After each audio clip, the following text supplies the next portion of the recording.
Bom dia, meus irmãos. Nós vamos dar continuidade à nossa escola dominical. Vamos dar continuidade ao estudo da nossa revista, da nossa lição do trimestre, cujo tema geral é tudo sobre Jesus. Hoje nós vamos estudar a 7ª lição. E tem sido uma experiência muito boa, porque nós estamos vendo, domingo a domingo, no estudo de temas do Antigo Testamento, que tudo já apontava para Jesus. É tudo sobre Jesus. A lição de hoje tem como tema, como texto básico, o Salmo 1. E tem como tema geral a lição, o Cântico do Justo. Então, o Salmo 1 é o texto básico dessa lição e o tema da lição é o Cântico do Justo. O Salmo 1 é bastante conhecido, não é verdade? Todos nós conhecemos bastante, já ouvimos muitas mensagens baseadas nesse salmo, nesse texto. E é esse o texto que nós vamos ler e sobre ele, está baseada a nossa lição, o Cântico do Justo. Então nós vamos orar.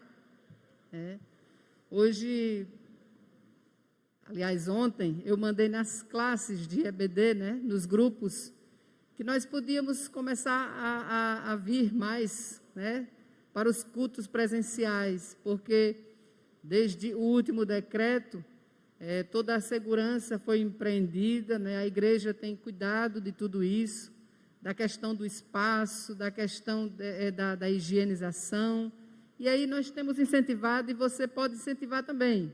O irmão pode mandar uma mensagenzinha, dar um telefonema, porque vai ter o momento que nós iremos voltar, Isso em todas as partes da nossa vida, Tem um momento que nós vamos voltar a frequentar o supermercado, vamos voltar a ir aos médicos e a igreja também. Então, nós temos todos os cuidados, devemos continuar tendo. Aquelas pessoas que são da idade de risco ou que têm alguma comorbidade, elas continuam se preservando mais um pouquinho e nós devemos preservá-las também, mas nós já podemos vir, certo, irmãos? Como ouvi já em algumas pregações há alguns dias, é muito cômodo mesmo, é muito bom ficar em casa, A gente pode participar, assistir, manda mensagem, dar um bom dia, deseja a paz e a graça para todos, mas é muito importante que a gente volte, que a gente venha, tá? Eu sei que até eu mesma pensei um dia desse assim, eu disse, a gente vai, mas não pode nem cumprimentar, não pode nem abraçar, não pode nem apertar a mão dos irmãos, é melhor ficar em casa, mas não, é importante a gente voltar, certo? Vamos nos lembrar dos grandes exemplos que há, de pessoas que moram a quilômetros e quilômetros do lugar onde se reúne, da igreja, e essas pessoas às vezes vão a pé, essas pessoas às vezes passam dias caminhando até chegar ao lugar do encontro, certo? Claro que a gente tem que forçar um pouquinho mesmo, tá? Às vezes, erroneamente, a pessoa pensa assim, eu não vou não, porque eu não estou sentindo assim aquela vontade no meu coração não está mandando.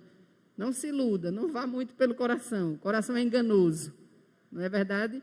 E nem sempre é assim com vontade, uma coisa bem natural, bem certo? A gente tem que forçar um pouquinho para fazer.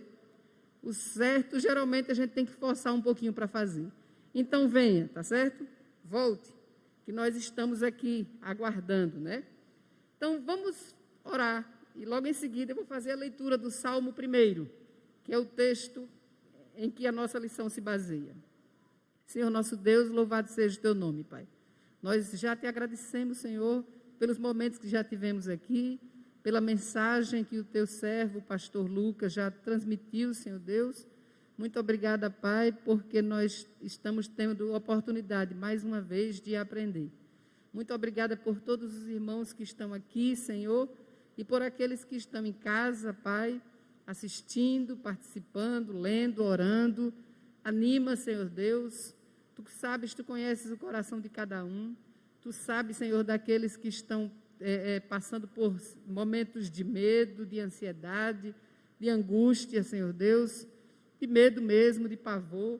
Mas tu podes, Senhor Deus, curar, tu podes tirar, Senhor Deus, tu podes dar a segurança que eles precisam. Ó Senhor, muito obrigada por essa escola dominical e que o Senhor fale, Pai, através da Tua palavra, que cada irmão aqui, que eu, Senhor Deus, saia melhor. Em nome de Jesus, amém. Amém. Então, nós vamos ler o Salmo 1. O Salmo 1, que faz um divisor, né, entre justos e ímpios, entre dois caminhos. E o texto diz assim: bem-aventurado o homem que não anda no conselho dos ímpios, não se detém no caminho dos pecadores, nem se assenta na roda dos escarnecedores. Antes o seu prazer está na lei do Senhor, e na sua lei medita de dia e de noite. Ele é como árvore plantada junto à corrente de águas, que no devido tempo dá o seu fruto, e cuja folhagem não murcha. E tudo quanto ele faz será bem sucedido. Os ímpios não são assim. São, porém, como a palha que o vento dispersa. Por isso os perversos não prevalecerão no juízo, nem os pecadores na congregação dos justos. Pois o Senhor conhece o caminho dos justos, mas o caminho dos ímpios perecerá. Amém. Esse é o texto básico da nossa lição. Dessa revista aí, e falando da revista, algumas pessoas não pegaram ainda, as revistas estão aqui na secretaria, quando acabar a escola pode pegar, né? É tudo sobre Jesus, é o tema, e o tema da lição de hoje, o Cântico dos Justos. Então nós lemos esse texto, e muitas vezes, Gustavo, eu acho que eu vou precisar, porque dali não consigo ler tudo. E muitas vezes nós corremos o risco de acreditar que nós somos esse justo. Nós, os crentes, somos esse justo. Então, nós vamos estudar hoje essa lição com um enfoque que talvez alguns não tenham pensado ainda, né? Um enfoque diferente. Talvez alguns não tenham pensado que todas as coisas, todos os textos, inclusive aqueles salmos que falam do sofrimento, da tristeza, da angústia, da depressão, todos os textos, todos os salmos, nos apontam para Jesus, nos remetem a Jesus. E esse aqui não é diferente. Esse não é diferente, né?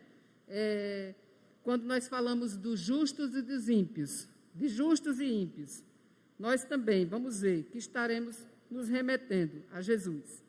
Então, vamos lá.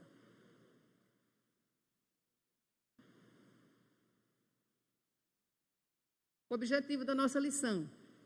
Primeiro, compreender o ensino geral desse salmo, né, do Salmo 1. Entender como ele se cumpre perfeitamente em Jesus Cristo e buscar refúgio na perfeição de Cristo. Esse é o objetivo geral, né, são os objetivos gerais. E o Cristo nos Salmos.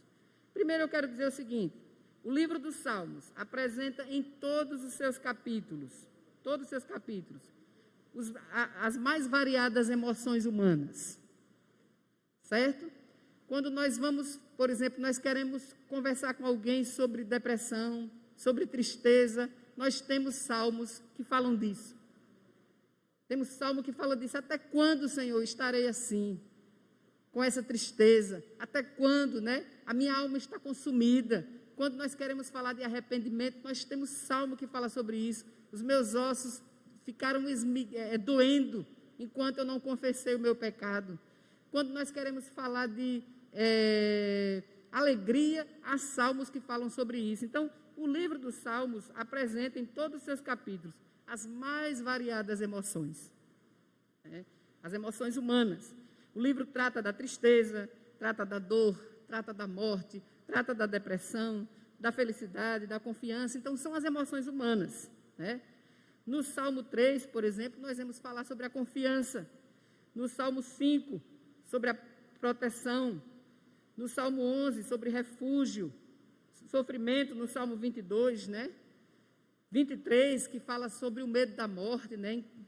Todos os salmos nos remetem a um sentimento desses. Existe, eu coloquei aí, inclusive, daqui a pouco a gente volta para aquela tela, eu coloquei aí uma frase, inclusive, de Calvino, né? Os salmos são a anatomia de todas as partes da alma humana. Então, os salmos são a anatomia de todas as partes da alma humana. Ele disse isso. Justamente por quê? Porque trata de todas as nossas emoções, né? Não obstante, o motivo maior para a nossa atenção e o nosso estudo desse livro maravilhoso é a maneira como ele nos fala de Jesus. Então, o que é que nós queremos dizer com isso, com essa introdução? Que, apesar de você pegar o livro dos Salmos, ler e encontrar ali diversas situações que são próprias do ser humano, que são próprias de cada um de nós, que nos remetem às nossas emoções, aos nossos sentimentos. Esse livro também nos aponta para Jesus. Lembre-se do tema geral, né? É tudo sobre Jesus. Lá de Gênesis até Apocalipse, a Bíblia trata, nos aponta, nos remete para Jesus. Então, isso é uma realidade. Quando lemos os Salmos, nós nos vemos, na maioria das vezes, como um espelho. Quando nós estamos com medo, quando nós estamos tristes, quando nós estamos felizes, nós lemos os Salmos e nós nos vemos ali como em espelho. Mas o tema geral da nossa lição, que é tudo sobre Jesus, nos diz que o livro dos Salmos também nos direciona à pessoa de Jesus. E nesse texto que nós lemos agora, nós vamos ver o seguinte: quem é esse justo? Esse justo perfeito, né? Assim, para ser bem redundante, justo e perfeito. Quem é esse justo? Veja que eu acho interessante que ele mostra assim, no primeiro versículo, né? É uma gradação. Bem-aventurado é aquele que não anda no conselho, né? Não está ali no conselho, não se detém. Olha, andar é uma coisa. Eu não consigo ficar, né, parada. Andar é uma coisa, a gente vai andando. Aí ele diz, bem-aventurado aquele que não anda no conselho. É uma coisa conceitual, não fica nem ali diante do conselho das pessoas. Aí ele faz uma gradação, vai um pouquinho adiante, quando ele diz assim, e aquele que não se detém, ele não para ouvir. Entendeu? Você vai andando, aí ele diz, bem-aventurado é aquele que não anda conforme o conselho dos ímpios. E ele não para também. Ele não para ouvir, não se detém para ouvir. E muito menos, ele também não se assenta na roda dos escarnecedores. Então, é uma gradação da ideia. Ele não ouve o conselho, ele não para ficar ali escutando a conversa dos pecadores, e ele não se detém, né? não se assenta na roda dos escarnecedores. Então, é uma pessoa perfeita. E aí eu sei que você pode pensar assim, uai, mas Jesus fez tudo isso. Jesus conversou com pecadores, Jesus caminhou com pessoas pecadoras, com ímpios, com escarnecedores, ele fez tudo isso. Mas há um ponto assim que a gente não pode se esquecer. Jesus fez tudo isso e cada vez que ele andou com pecadores, que ele andou com os ímpios, que ele se assentou na roda de pessoas que antes eram escarnecedoras, ele fez isso para mudar a vida daquelas pessoas, não é verdade? Quando ele abordou a mulher adúltera, ele abordou para mudar a vida dela.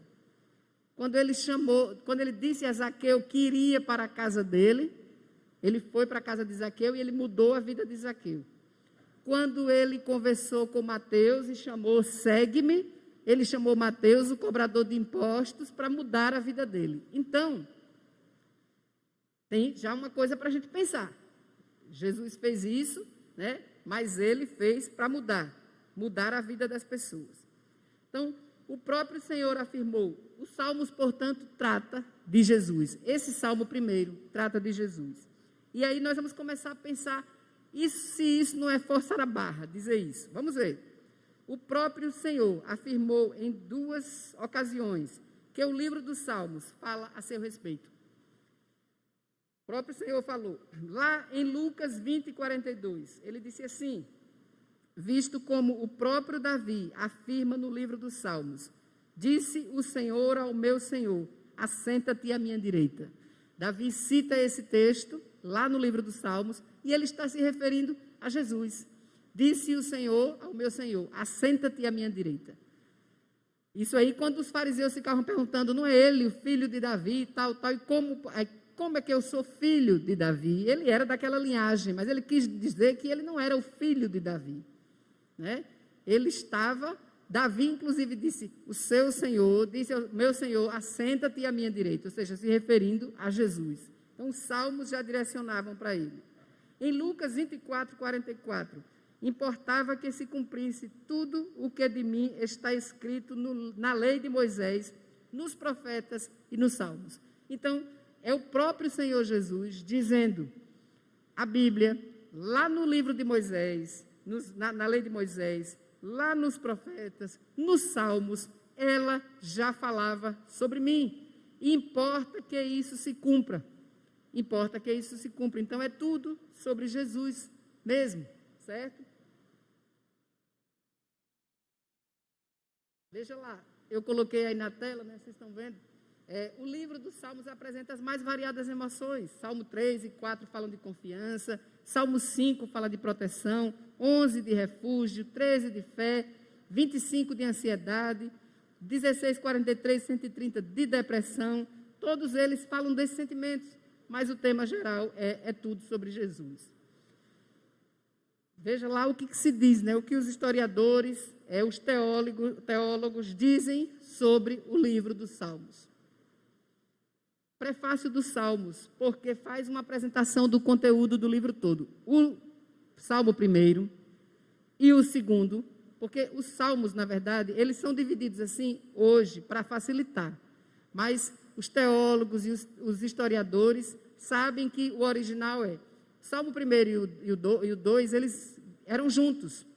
Então, começava falando sobre bem-aventurado, aquele que não anda, Quando chega no final, no verso 12 do Salmo 2, aí fala do bem-aventurados que nele se refugiam. Nele, no ungido do Senhor, em Jesus, aquele que é citado no Salmo 1.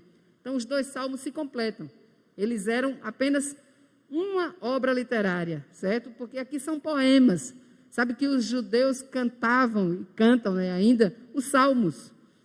Né? Hoje, há inclusive algumas igrejas que estão voltando a essa prática de apenas cantar os salmos, porque diz que aqui que eram os verdadeiros cânticos. Eram os cânticos, mas Deus, pela sua misericórdia e amor, nos ama e nos capacita para continuar fazendo poesia, né, pessoal? Então, aí que tem os músicos cristãos que continuam compondo, baseado na Bíblia, que continuam compondo, fazendo suas músicas, melodias, e a gente não vai dizer que isso não é, que apenas é o salmo que deve ser cantado, tá? Não tem nada de mais em se cantar o salmo. Se alguém quiser cantar, musicar, etc., ótimo. Inclusive, acho que foi um momento do grupo Vencedores por Cristo em que nós mais aprendemos os textos bíblicos, né? Porque diversas músicas eram salmos, literalmente. Literalmente, a gente ia cantar e era lá. Tem outro cantor, que é o pastor Josué Rodrigues, também musicou diversos textos dos salmos. Então, é ótimo, é uma beleza, não tem nada demais. Agora, existem outras músicas, existem outras composições baseadas na Bíblia que são legítimas, existem. Deus continua levantando pessoas, tá? Para pregar, para orar, para fazer poesia, etc. Só um adendo, né? Então, o texto aí, ele se divide em duas partes. O texto do Salmo 1, do versículo 1 ao 3, as bem-aventuranças, né? A gente lê uma sequência de coisas aí, bem-aventurado o homem que não anda no conselho dos ímpios, não se detém no caminho dos pecadores, nem se assenta na roda dos escarnecedores, né? Antes o seu prazer está na lei do Senhor e na sua lei medita de dia e de noite. Ele é como árvore plantada junto à corrente de águas, que no devido tempo dá o seu fruto. Tem umas observações muito interessantes sobre isso aí. Bem-aventurado significa feliz, não é, pessoal? Bem-aventurado significa feliz. Então, feliz, para a pessoa alcançar a felicidade, existem algumas formas. A forma que o texto nos ensina aqui é negando algumas coisas e fazendo outras. Você é feliz quando você deixa de fazer algumas coisas e você faz outras. Não é claro isso? Né? Como é que você se sente bem? Sendo feliz, alegre. Quando, primeiro, se você tem essa consciência de bom e de ruim, de certo e de errado, você fica feliz quando você faz as coisas que são corretas. Não é verdade? para fazer algumas coisas que são corretas, nós devemos, naturalmente, tá? Não estou falando nem naturalmente, nós temos que abrir mão de outras. Sim ou não? Daqui fica difícil, eu nem enxergo direito. E sem óculos não escuto.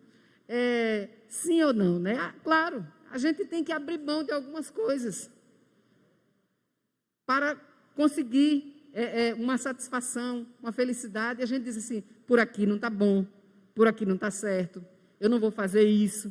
Então, o texto nos dá uma receita.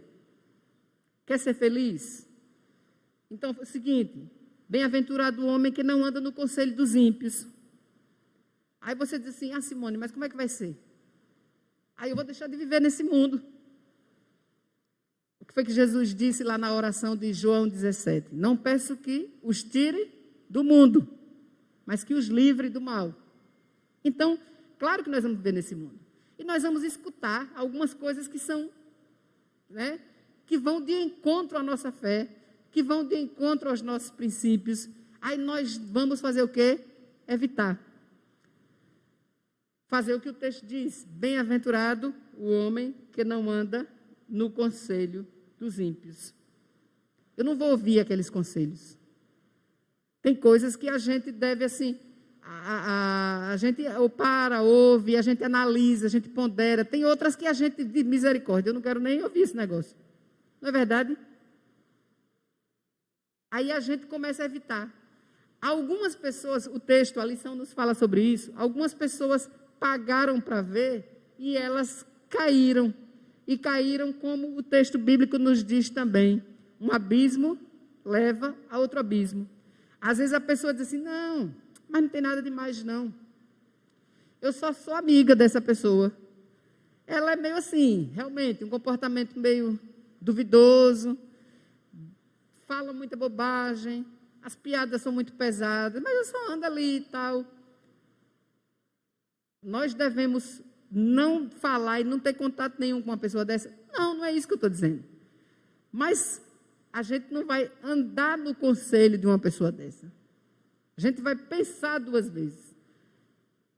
Para algumas pessoas é melhor nem se aproximar mesmo. Aí depende de cada um. Você já ouviu aquele exemplo que a pessoa diz assim, olha, eu sei que não tem nenhum problema em se tomar uma taça de vinho. Não tem mesmo. Mas aí você já ouviu algum testemunho de alguém que diz assim, mas eu não posso. Eu não posso tomar uma tacinha, porque para mim vai ser o primeiro passo para tomar 2, 3, uma garrafa, tal, blá, blá, blá, e chegar no uísque. Pronto. Aquela pessoa sabe o limite dela.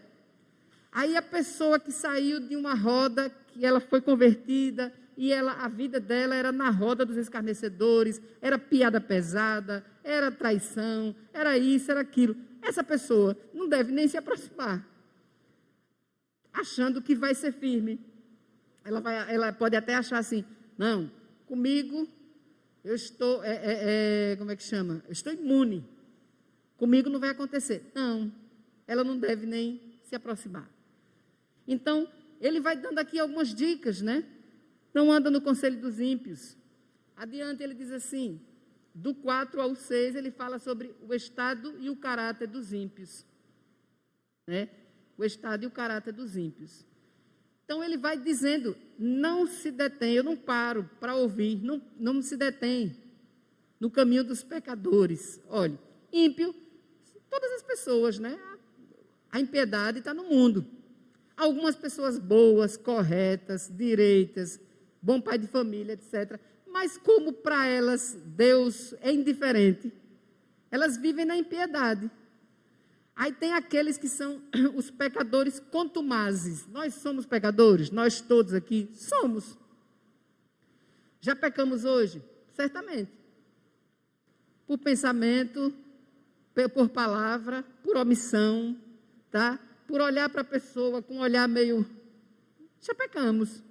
Mas esperamos, né? Eu espero e vocês esperam também, que depois da vida com Jesus, da vida com Cristo, depois da conversão, nós somos pessoas que resistimos, lutamos para não cair naquele pecado, para não cair naquela... A gente luta, a gente resiste. Mas existem os pecadores contumazes, né? Contumaz é teimoso, assim, insistente, está ali, não para, não deixa, não larga. Às vezes a gente diz assim, misericórdia, e a pessoa diz, acaba não, mundão, porque quer fazer mais alguma coisa pior. Hoje uma ruim, amanhã uma pior, e mais, e mais, e mais. Então, a pessoa não se detém no caminho dessas pessoas, né? É uma parte da receita. E a outra, e última parte dessa receita da felicidade, né? O meio do texto ainda, tá? É dizendo que não se assenta. Vocês perceberam, eu já disse isso no começo, vou só repetir um pouquinho rapidamente. Foi uma gradação, não foi, pessoal? A coisa foi aumentando. Ela andou, aí um dia ela resolveu parar para ouvir, adiante ela já estava sentada na roda dos escarnecedores. Porque ela abriu uma brecha. Porque nós abrimos, às vezes, uma brecha. A gente diz assim, não é nada demais, né? Não é nada demais, aí vai, abre uma brechinha aqui, daqui a pouco, quando a gente vê, já está lá adiante, um abismo levando a outro abismo. Então, até o verso 3 trata disso, das bem-aventuranças. Depois fala dos ímpios. Aqui mais uma informação sobre salmo. Cada salmo é uma unidade literária. Tem começo, meio e fim. O salmo 1 e o 2 se completam, e o 2 se completam. O homem justo começa lá no salmo 1, falando sobre esse homem justo. No final do salmo do 2, nos diz quem é esse, o ungido do Senhor. E nos diz que nós devemos buscar refúgio nele. Então, é mais uma indicação, mais uma prova de quem é o justo desse salmo.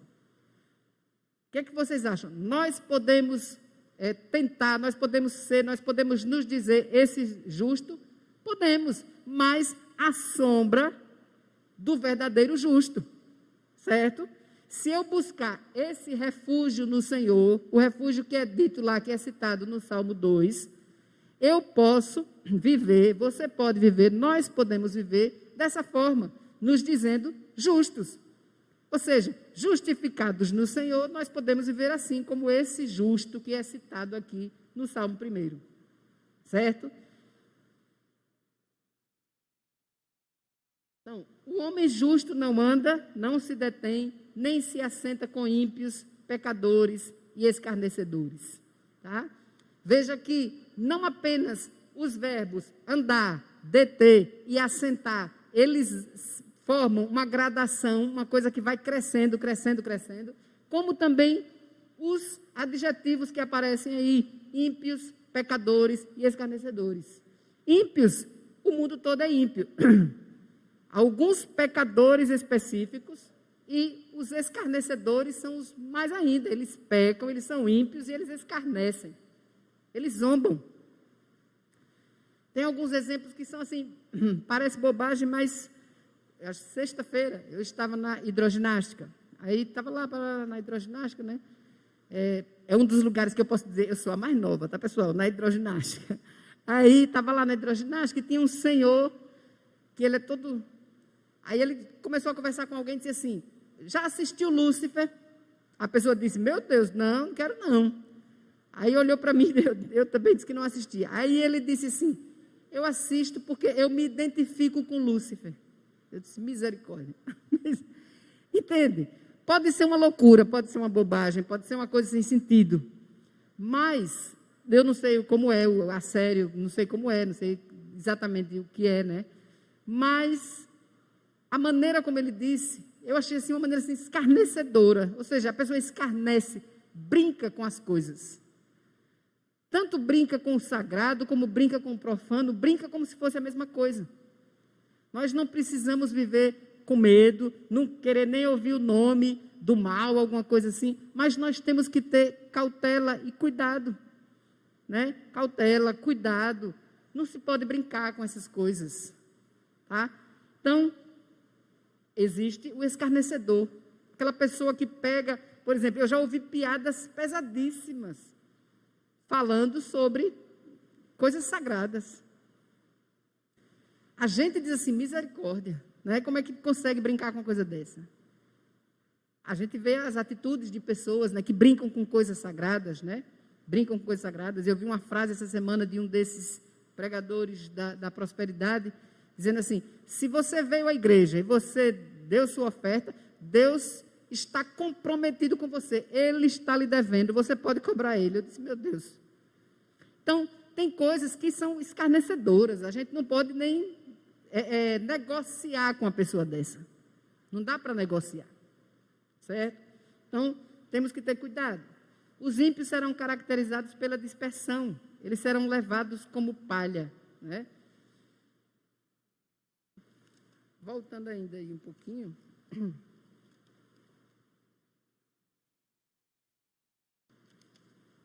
Só um minutinho, tá, pessoal?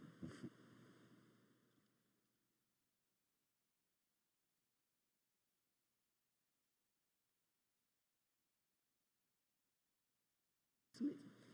Quem é o homem justo do Salmo? A seguir, Jesus lhe disse: são estas as palavras que eu vos falei, estando ainda convosco. Importava se cumprisse tudo o que de mim está escrito na lei de Moisés, nos profetas e salmos. Então, quem é o homem justo do Salmo? Que homem ou mulher na Bíblia pode ser descrito como o homem justo? Adão? A gente pode olhar para trás, olhar para a Bíblia e dizer, eu já sei quem era o justo, era Adão. Será? Abraão? Jacó, Moisés, Davi, quem era esse justo, né? Está lá, na tela agora. Eu posso dizer. Então, a gente vê que não faz sentido. O homem justo, esse que é inerrável, esse que perfeito, que não comete delitos, que se priva das coisas todas que existem no mundo pela justiça, pela felicidade, pela bem-aventurança, esse é Jesus. E nós podemos ser, através dele, mas ele é o principal. Nós somos justificados por Jesus, mas ele é esse justo. Ele é esse homem justo. Então, a lição nos leva a isso, né? Nos leva a isso. Aqui é uma discrepância entre o que tem aqui e o que eu tenho aqui para falar. Então, a lição nos leva a isso. Esse homem, apesar de podermos ser como esse homem, nós podemos nos esforçar, nós podemos lutar, nós podemos ler a Bíblia, podemos buscar esses caminhos aqui, mas nós vamos escorregar, não vamos, pessoal, de vez em quando? Claro, a gente escorrega de vez em quando. Paulo dizia, o bem que eu quero fazer, esse eu não faço, o mal que eu não quero, esse eu faço. Então, a gente vai escorregar de vez em quando. Nós mesmos, não apenas as pessoas vão ser falsas, hipócritas conosco, às vezes nós somos com as pessoas também. Nós prometemos, nós falamos, nós dizemos que vamos fazer tal e tal e tal, daqui a pouco a gente escapole, a gente escorrega e cai com relação às pessoas. Então, às vezes a gente dá um mau exemplo, dá um mau testemunho, né? Dá um mau testemunho, a gente não age com as pessoas como nós deveríamos agir, né? Às vezes a gente vê assim, como foi falado no início, tem todo um ritual religioso. O ritual religioso, a pessoa vai, frequenta, vai todos os dias, participa de tudo, faz isso, faz aquilo. Mas, às vezes, na hora da relação mais simples ali com o irmão, com o colega, com o amigo da igreja, a pessoa dá uma patada que diz assim, cadê a religiosidade? Cadê essa religiosidade toda dessa pessoa? Então, às vezes, faz com que o outro escorregue, né? O mais fraquinho diga assim, eu não quero ser assim. Prefiro as pessoas que... Não... Você já ouviu essa frase? Prefiro gente que não é nada, que não tem nenhuma religião, não tem isso, não tem aquilo, mas elas sabem tratar as pessoas. Mas elas são assim, elas são desse jeito. Por quê? Porque às vezes nós falhamos. Então, nós não podemos ser também, tá certo? Exagerados, né? Achar, é mesmo, por isso que eu não acredito. Não, vamos ficar firmes, pessoal, senão a gente vai achar que não existe mudança. Claro que existe. Pessoas foram resgatadas, pessoas foram libertas. E a probabilidade e a possibilidade de cair é real. Existe. Mas a gente acredita também no Deus que liberta novamente, que traz novamente, que busca, que sustenta a pessoa, que levanta da queda, etc. Tá? essa é a receita, mas nem sempre nós caminhamos por esse caminho. Nós fazemos o que a receita nos indica, né? O que a receita nos diz. Então, à luz de Lucas 24, 44, o texto que nós citamos, o salmista tinha um homem em mente. Quando o salmista disse assim, bem-aventurado é aquele que vai fazer assim, não anda no conselho dos ímpios, não se detém. Ele tinha um homem em mente. Esse é um dos textos, o Salmo 1, que não tem claro quem é o autor, mas há uma probabilidade muito grande, aliás, há um acerto quase que entre teólogos, historiadores, etc., que foi Davi mesmo, mas não tem explícito, tá certo? Mas o salmista nos remete a pensar nesse homem, nesse justo, como Jesus. Esse homem justo em primeira mão só pode ser Jesus. Ele é o homem bem-aventurado, que é falado lá. Nós podemos imitar a luz dele em segunda mão, mas ele é o justo, né? Como podemos ter certeza disso? Os intérpretes cristãos e judeus afirmam que os 2 primeiros salmos, né, aquilo que eu falei, formam uma única unidade literária. Então, o Salmo 1 começa falando sobre bem-aventurança do homem justo. E o Salmo 2 fecha a poesia, nos dizendo que esse bem-aventurado, esse homem justo, é o ungido do Senhor. E termina o texto dizendo assim, que nós devemos buscar refúgio nele. Então, esse homem justo é Jesus, que é citado lá no Salmo 1. Tá? Que homem ou mulher na Bíblia pode ser descrito como justo? Né? Nós vimos aqui todos esses. Há quem diga assim, a Bíblia é um livro maravilhoso, ela não se preocupa em mostrar a história de heróis. O único herói que tem é Jesus. Os outros todos que aparecem tiveram problemas sérios. A gente vê Abraão, o pai da fé. Abraão, o pai da fé, né, pessoal? O que é que aconteceu com Abraão? Na primeira prova, Abraão abriu mão da mulher. Ele mentiu. Ele disse que ela não era mulher dele. E não foi só isso. Aquela não foi apenas uma mentira, pessoal. Foi uma mentira. Foi um gesto egoísta. Porque, na verdade, ele expôs a mulher. A qualquer momento, qualquer um daqueles homens, ou vários daqueles homens, podiam pegar Sara. Então, ele expôs a mulher. Foi um amor, o contrário do amor que depois é dito lá sobre o marido e a mulher. Foi um amor ao contrário. Que diz que o marido deve amar a mulher como Cristo ama a igreja. Um amor sacrificial. Ele fez um amor ao contrário. Não é verdade? Abraão, que era o pai da fé. Adão, que foi o primeiro homem. A história começou com ele. Jacó, que mentia, enganava, etc, etc. Né? O nome traduzia isso. Moisés, que era manso. Eu sou capaz de não ter o que dizer de errado de Moisés. Que a gente fica assim só, né? Moisés não entrou na terra. Mas naquele momento ali, quando era para falar com calma, ele pegou a rocha e ele feriu, e aquela rocha representava Jesus. Né? Então, não foi Moisés. Davi, a gente não precisa nem dizer. Davi tinha um coração sincero.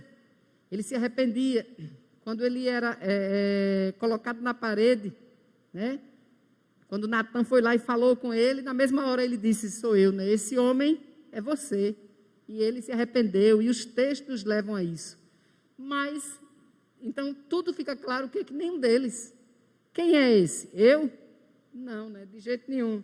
Então, Jesus é aquele que não anda no conselho dos ímpios, não se deteve, não andou, não se deteve, não se assentou. Pelo contrário, certo?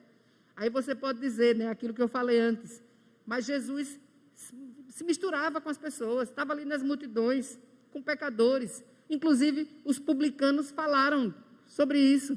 Disseram que ele andava junto com os fariseus, andava com outras pessoas, né? Mas Jesus, como eu disse também no início, andava com essas pessoas para modificar a vida delas, para transformar. Então, a gente tem uma dica, a gente pode até andar junto, mas o objetivo tem que ser esse. Aí você tem que pensar assim, você e eu temos que pensar o seguinte, eu vou conseguir? Né? Vem aqueles exemplozinhos que a gente já ouviu, assim, já cansou de ouvir, né? A pessoa que se converteu, eu ouvi esse testemunho no acampamento, quando eu era adolescente, que se converteu e com pouco tempo de convertido, no ano seguinte, resolveu ir fazer, no carnaval de Olinda, uma panfletagem, distribuir panfleto e evangelizar. Deu certo, pessoal? Deu certo? Então, se a gente pudesse cantar um pedacinho da música do trio aqui, era até engraçado, porque ele disse que quando ouviu aquele barulho, ele disse, me segura, meu Jesus, que agora eu vou cair. E caiu, né? Porque ele foi tentar fazer uma coisa que para ele era... Então, às vezes a gente quer andar junto, quer chegar junto, numa situação que a gente não dá conta, que a gente não consegue, certo? Então, Jesus não andou no conselho dos ímpios, não se deteve no caminho dos pecadores e nunca se assentou na roda dos escarnecedores. Assentando-se junto a publicanos, meretrizes e outros pecadores, Jesus mudou as pessoas com quem se assentou. Então, para fechar a nossa lição, nós vemos aqui que não apenas em Gênesis já reportava que um dia viria o Cristo, o ungido do Senhor. Não apenas no texto que falou sobre o Cordeiro Pascal, lá em Êxodo, que o Cristo viria, mas chega aqui nos Salmos, e depois vai chegar em todos os profetas, maiores e menores, e nós vamos ver que toda a história aponta para Jesus. E que hoje, a situação em que nós nos encontramos hoje, as coisas que acontecem, isso também tem como pano de fundo, isso aí, Jesus um dia vai voltar, o amor cada dia está esfriando mais, as pessoas cada dia mais incrédulas, as novidades, tudo que surge para nos distanciar dessa verdade. Então, tudo, a história toda, tem como pano de fundo a vida de Jesus, a promessa da sua vinda e agora da sua volta. A história toda. Então, ele se assentou com essas pessoas para modificar a vida delas. Aplicação, o que nós devemos aprender com isso? Você tem se refugiado em Jesus? Eu tenho me refugiado em Jesus. Porque é a única forma de a gente ser justificado. A gente conseguir ser esses justos e a gente buscar refúgio em Jesus. Por nós mesmos, nós não conseguimos, pessoal. Não é verdade? É uma luta todo dia. A gente luta assim. Aí, às vezes eu digo assim, eu não vou dizer nada. A gente peca muito pela palavra, não é? Aí fico pedindo assim, Senhor, põe em guardas a minha boca. Eu não vou dizer nada. Não quero dizer nada, vou ficar calada. Aí se a gente não ficar buscando e falando e dizendo, me segure, a gente diz o que não quer, se arrepende, não tem coisa pior do que falar e depois se arrepender. Aliás, tem pior, deve ser fazer. Falar ainda é a primeira parte, né? Depois a gente faz, é pior. Então, a gente se arrepende, mas a gente só consegue se segurar se ficar pensando nessas coisas, não é verdade? Se ficar buscando esse refúgio.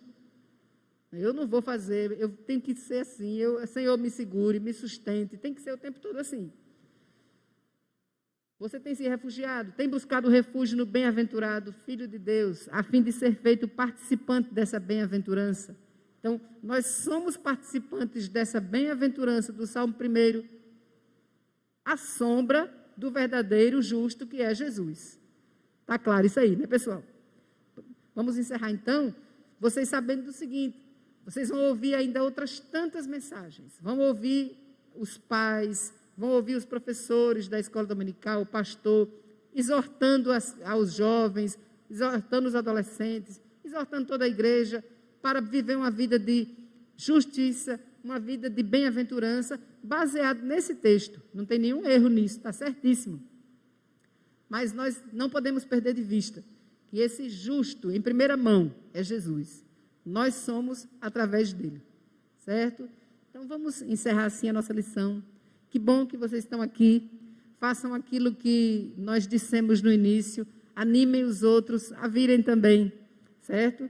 A participar. Aos poucos a gente voltando para as reuniões presenciais, né? E continuar cada um cuidando dessa parte toda de isolamento, de higienização, que isso tem surtido efeito, né? Tem surtido efeito. Eu vi um comentário e eu achei interessante. Um pai dizendo assim, esse tempo de isolamento e com esses cuidados todos, eu passei esse período todo sem comprar Predicin, remedinho de criança, sem comprar alguns antialérgicos, sem comprar alguns, sei lá, esses remédios que a criança usa direto para virose, gripe, etc. Então, na verdade, é isso mesmo. A gente está se protegendo mais e aí a gente está evitando alguns problemas, não é verdade? Mas a gente não pode ficar tão assim, para depois, quando voltar, senão vai ficar doendo de vez, então tem que voltar. Tem que ir voltando, encontrando as pessoas, né? Batendo um papo, falando, dando um alô e vindo presencialmente. Então, vamos orar. Aqueles que quiserem ficar de pé, podem ficar. Se alguém quiser falar alguma coisa, pode falar também. Aqui no presencial, vocês têm essa possibilidade, né? Quiser dizer alguma coisa, dar um testemunho, esse é o momento. Eu levo o microfone aí, se você quiser falar. Aliás, outro microfone, né? Então, vamos orar assim para encerrar a nossa escola dominical. Senhor nosso Deus, louvado seja o teu nome, Pai. Muito obrigada, Senhor, porque não depende da nossa instrumentalidade, não depende do nosso preparo, da nossa sabedoria, depende da tua vontade, Senhor. Depende, Senhor Deus, da ação do teu Espírito Santo dentro de cada um de nós, que pode transformar aquilo que nós dissemos naquilo que tu queres mesmo que seja dito. Muito obrigado, Senhor Deus, por essa escola dominical. Abençoa cada irmão que está aqui. Leva-nos em paz para as nossas casas e nos traz logo mais à noite. Em nome de Jesus, amém.